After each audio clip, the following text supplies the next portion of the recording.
Okay, so I think it's time we put the yogi in the dreaming yogi and talk about how dream interpretation can make you a better yoga teacher.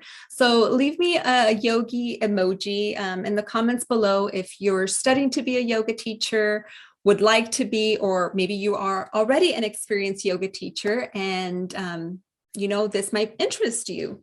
And even if you're not, this is something that you can do within your own practice, something to consider as you are exploring dream interpretation and possibly how to incorporate it into your yoga practice or your yoga classes.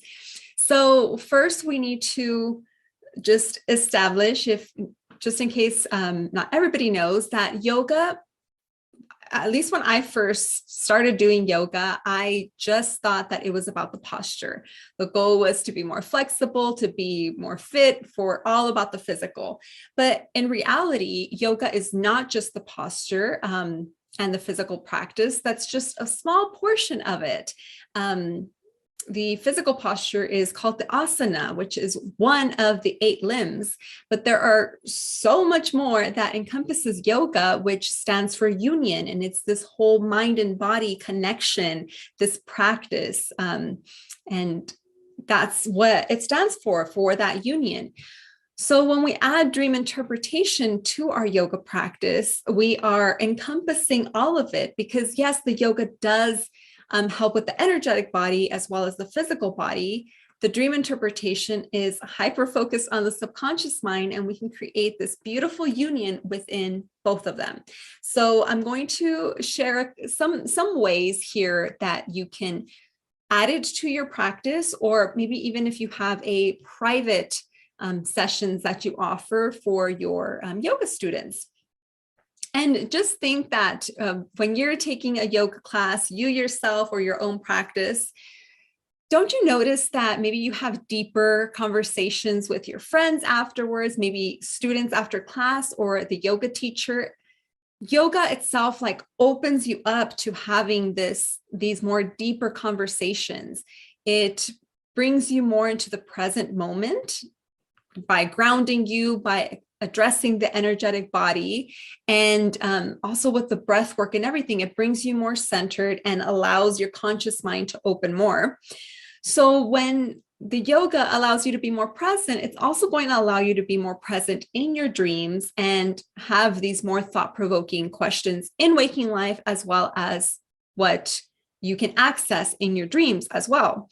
Because if you've noticed, dreams become more hazy and more all over the place when we ourselves are all over the place in our waking life. When we're stressed, all sorts of things and randomness happen in our dreams, which are still going to happen, but you can see more of that connection a little bit more after a really deep yoga session. Or it doesn't even have to be super deep. It could be something more gentle right before bed that's going to allow the mind to open up and the subconscious to speak in ways that's a little bit more understandable. So that's one way. And having those conversations is a way that we can see how yoga really opens us up a bit more. So what we can do here if you are a yoga teacher is that, first of all, like I mentioned, the yoga is going to open up for more of those dreams to come up. And really, if you're focusing on like the third eye center and opening all these higher chakras as well, you'll notice that your students as well as yourself will have more of those dreams to come to class or to a private session with. But also what I find it, and you've may have heard me talk about dream alchemy, and which is what we do once we have that message in our dream, is that if you are using dream interpretation with your yoga class and your client or your student comes to you with a dream, you can specifically pinpoint that energetic body that needs attention, either the energetic body or the emotion or whatever the situation that the dream is really screaming for help in a sense. You can address it in your yoga class, and then that's going to open up the body more and then have more thought-provoking dreams and conversations, and then address other areas and creates this whole union within the dreams and the yoga as well.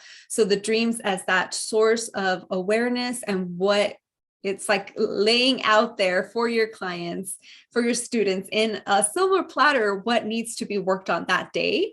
And then you can craft your class to address specifically that issue. And the beauty behind this is that the dream is also going to show the progress that's being made, because the dreams are going to shift. If your clients are having nightmares or reoccurring themes, or just having these emotions of being more, more intense emotions, if the dreams are gory or graphic or disturbing in any type of way, the work that you're doing with your clients by working through the energetic body through yoga, the dreams are going to shift into something more positive, resolved dreams. Usually those more disturbing ones don't have a resolution, and these you'll start noticing that there's a resolution, either working towards it and finally having that closure in the dream that's going to relate to the work that you were doing in your yoga class. Not only that, just in general, the yoga is going to help your clients sleep better and feel more, release the stress before bed. If you're doing something like a restorative flow or something more gentle right before bed, or something that gets them going in the mornings, after addressing what the situation is. So for example, if your client is having dreams related to the throat chakra, something that really common dreams where people are choking, or even teeth related dreams. What other common ones are there where you can't scream? Let me know if you've experienced any of those. Those used to be really common for me. Then in your session, you can really address the throat chakra, and you can use all the other tools. I like doing what I call like the yoga rituals, where you bring in the crystals and the essential oils and everything that you want, whatever it is that your class entails, but you have a specific area to focus on.